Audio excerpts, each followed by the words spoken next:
எம்ஜிஆர் இந்த இன்ஸ்டியூட்டில் இவங்க ஒரு ஸ்டூடெண்ட்டு என்ன கொஞ்சம் முறைப்படி பண்ணணும் எதையுமே அப்படின்றதுனால நாங்கள் போகிற இடத்துல நம்மளோட நாலேஜும் கொஞ்சம் முறைப்படி யூஸ் பண்ணணுன்றதுக்காக மேடம் கிட்ட ட்ரைனிங் எடுத்துகிட்டு இருக்காங்க. 3 கலைகளை ஒன்றா கற்றுக்கிட்டு இருக்காங்க. மிருதங்க மாஸ்டர் கற்றுத்தராரு, வோக்கல் கற்றுக்கிட்டு இருக்காங்க, வீணாவும் கற்றுக்கிட்டு இருக்காங்க. Basically teacher ரெஜிஸ்டன்ட்டு. பட் நாங்கள் அந்த ப்ரைவேட் ஜாப் அதில் வந்து இப்போ ஃபுல்லாக கைங்கரியத்தில் இறங்கி நிறைய சேவைகளாக பண்ணிட்டு இருக்காங்க. அவங்களோட ஊக்கத்தில் நானும் பண்ணிட்டு இருக்கேன்.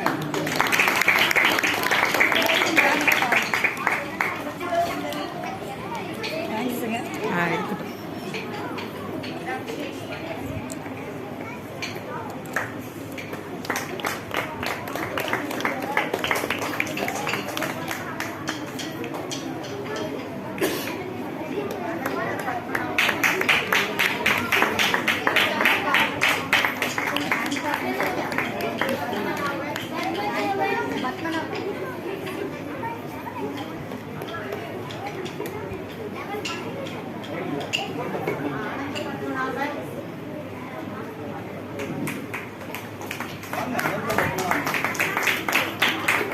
இந்த பேரை வச்ச பேரண்ட்ஸ்க்கு ரொம்ப தேங்க்ஸ்.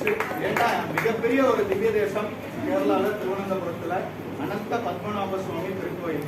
இந்த பேரை எப்பெல்லாம் நம்ம உச்சரிக்கிறோமோ பகவானோட கண்டிப்பா கிடைக்கும். அதனாலதான் நல்ல வைணவ பேர்களா, நல்ல ஆன்மீக பேர்களா குழந்தைங்க வைக்கணும். அந்த பேரை நம்ம ரிப்பீட் பண்ண நம்மள அறியாமே ஒரு பாசிட்டிவ் வைப்ரேஷன் கிரியேட் ஆகும். மிக்க நன்றி. இந்த பேரை இந்த குழந்தைங்க பேரண்ட்ஸ் உங்களோட parents thank you so much. Twins Anantha Jagannathan நல்ல அருமையான பேர், நல்ல பேர்.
கைக்கு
இத்தனை குழந்தைங்க கீத ஸ்லோகம் பாராயணம் பண்ணவங்களுக்கு பகவானோட திருவருளால இந்த மாதிரி ஒரு நிகழ்ச்சியில என்னை அழைத்தமைக்கு மேடம்க்கும் இன்ஸ்டியூட் நிர்வாகம் ஸ்டாஃப் அனைவருக்கும் முக்கியமாக பேரண்ட்ஸ் எல்லாருக்கும் என்னோட நன்றிகள். ஏன்னா குழந்தைங்க ஆலமரம் அவங்க புருஷோத்தம யோகத்துல ஃபர்ஸ்ட் ஸ்லோகத்திலே ஆலமரத்தை பத்தி தான் சொல்லியிருக்காரு. ஏன்னா ஆலமரமே மிகப்பெரிய வாழ்க்கை பாடம். Various Gita is the manual of human life. ஒரு எலக்ட்ரானிக் பொருள் வாங்கினா ஒரு மேனுவல் தராங்க, லைஃபுக்கு ஒரு மேனுவல் இருக்காங்க, அது பகவத்கீதை தான். வேரியஸ் ஃபாரினர்ஸ் அதோட ஃபுல் சாராம்சத்தை என்ஜாய் பண்ணிட்டு இருக்காங்க. ஆனா கீதை பிறந்த பூமி இந்த பூமியில வந்து கொஞ்சம் சில பல ரீசனால அப்படி விலகி போயிருச்சு. ஆனா இனிமேல் அப்படி இருக்க வேண்டாம். அட்லீஸ்ட் நம்ம வந்து அதை ஊட்டு வச்சு ஒரு இதுவா எடுத்துட்டு வருவோம்.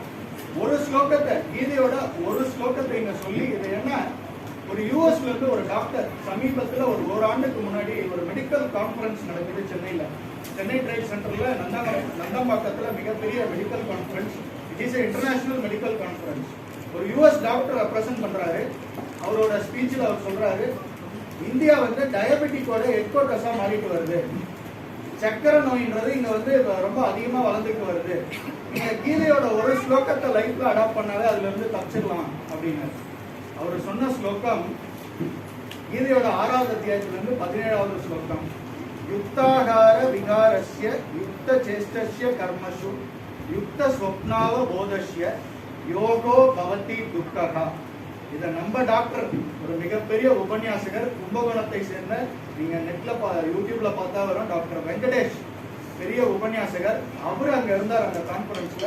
இந்த ஸ்லோகத்தோட விளக்கத்தை கொடுத்து ரொம்ப அருமையாக முடிச்சார்.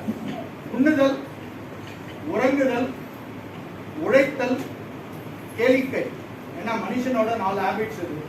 உண்ணுதல், உறங்குதல், உழைத்தல், கேளிக்கை. இந்த 4 பழக்கத்தையும் நெறிப்படுத்தியவன் யார் ஒருத்தர் இதுல சிஸ்டமேட்டிக்கா இருக்காங்களோ, நேரத்துக்கு சாப்பிடுறது, நேரத்துக்கு தூங்குறது, ஒர்க் பண்றதுக்கு பிரிஸ்கிரைப்டு டைம், ரெக்ரியேஷனுக்காக சில செலக்டட் டைம், இதெல்லாம் யார் ஒருத்தர் டைம் டேபிள் போட்டு கரெக்டா ஃபாலோ பண்றாங்களோ அவங்க பெருவாரியான துன்பத்துல இருந்து விடுபட்டுருவாங்க. எந்த நோய் நொடியில இருந்தும் அவங்க மேக்சிமம் தப்பிச்சிருவாங்க.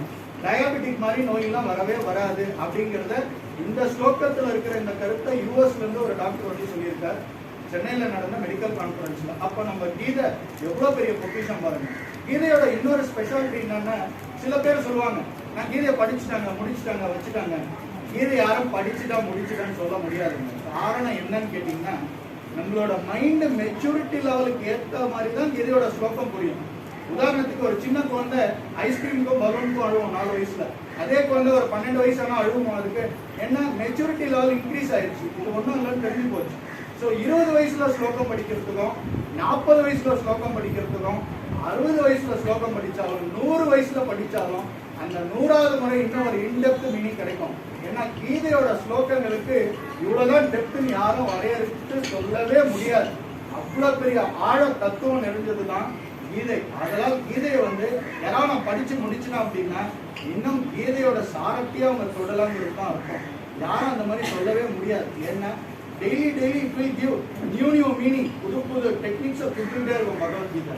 அதனாலதான் பகவத்கீதையை பல பிலாசபிக்கல் ஸ்டடீஸ்ல இன்ட்ரடியூஸ் பண்ணா கூட அவங்க என்ன சொல்றாங்கன்னா கீதையோட 0.1% தான் நம்ம எடுத்துருக்கோன்றாங்க. அதனால் தொடர்ந்து குழந்தைகளை ஊக்குவிங்க, எல்லாரும் பகவத்கீதையை படிக்கணும்.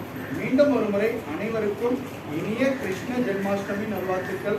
Wish you a very happy Janmashtami, especially to the students, management and staff and parents of SKCC. Thank you madam for doing a wonderful activity. நிச்சயம் இந்த நாளை நான் ஞாபகம் வச்சுக்குவேன். குழந்தைங்களுக்கு அடுத்தடுத்து நிறைய பிளாட்ஃபார்ம் கொடுக்கலாம். அதுக்கு நீங்களும் ஊக்குவிக்கணும். நன்றி, வணக்கம்.